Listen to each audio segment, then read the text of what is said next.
HP have a relatively new gaming division called Omen.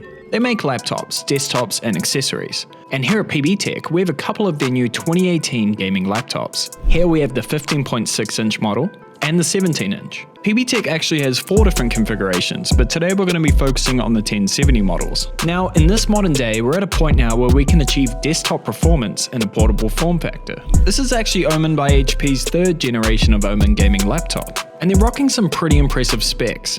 So let's take a look. So first of all, you can tell straight off the bat this is designed for gaming. The plastic housing has a carbon fiber look with these awesome red accents, and the massive exhaust fans. Those fans come in handy when we take a look at what's inside. Both models are running the latest 8th generation of Intel processor, paired with a GTX 1070 and 16 gigs of RAM. All that inside a shell that weighs only 2.4 kgs, which is really impressive. Of course, this is considerably heavier than your average Ultrabook, but compared to other gaming laptops on the market, this is actually rather slim. Plus, one positive side to all that weight is you can easily open the laptop with one hand. You can't do that with other lighter laptops. The real MVP are those screens.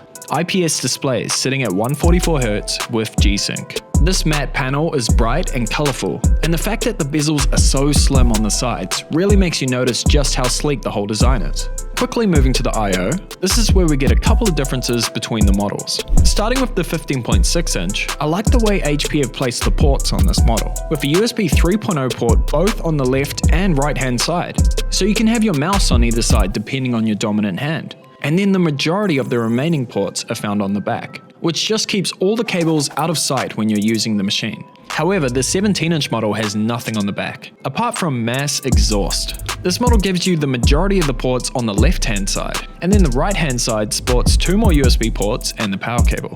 And to be honest, I'm not really a fan of having the power cord on the side. It's just quite intrusive, and at least should have come with an L-shaped connector to get the cable out of the way. Both models have an Ethernet jack and a full-sized SD card slot, which will come in handy if you like to edit photos or videos. Moving down to the keyboard deck, you actually get a full-size keyboard with numpad. On the 15.6-inch, the arrow keys have been reduced in size, and it all fits nicely. The 17-inch has full-sized arrow keys that sit slightly lower than the rest of the keyboard, and you get an additional row of programmable macro keys. Underneath the keyboard deck has been reinforced with metal. There's absolutely no flex to it, and it feels really solid. The keys have a decent amount of travel for a laptop, but they do feel a little soft. So if you're used to a more tactile response, it may take a while to get used to. Now these keyboards are actually RGB, although it's restricted to zones. So opening the Omen software, we get some handy stats for GPU load, CPU, and RAM. And if we click the lighting tab, we can change the keyboard's LEDs. So the keyboard itself can be split into 3 lighting zones. And then you get a separate zone for WASD. And these can only display static colors. It's a little disappointing. It would have been cool to see the full RGB system from the Omen X brought over. But it does the job, and that small amount of customization is a nice bonus. What about upgradeability? Well, HP have actually made it very easy to get inside. You just remove the rear screws and the whole backplate comes off. Here we can see the 512GB NVMe SSD, your 1TB hard drive over here, and the RAM is sitting under this flap, where we can see the 2 8GB sticks, 16 gigs in total. We can also see the down-facing Bang & Olufsen speakers on the side, and they really do sound good. That freedom to open your laptop and upgrade things is an awesome advantage that you don't get with most laptops, so this is really cool from HP. Now, this is a gaming laptop, right? And the screen is so good, so let's play some games. Firing up Overwatch with graphics set to high, you can see it sits over that 144 frame rate quite well.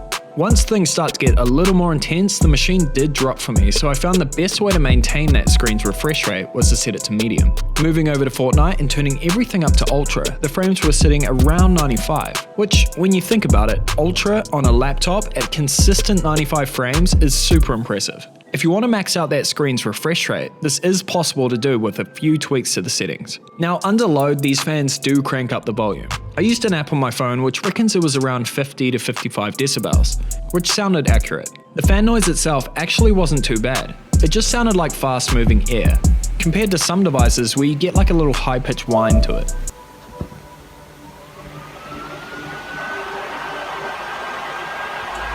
Overall, these are great laptops, and reasonably priced compared to other similar spec gaming laptops. Personally, I like the 15.6-inch. It's lighter and more compact while housing the same specs. Although once you see how good this screen looks in person, I could understand the 17-inch winning you over. That screen is really nice. And I'm a huge fan of the overall design on both laptops. They look really cool. Feel free to pop down to your local PB Tech and try them out. You can also check them out at pbtech.co.nz. There's a link in the description.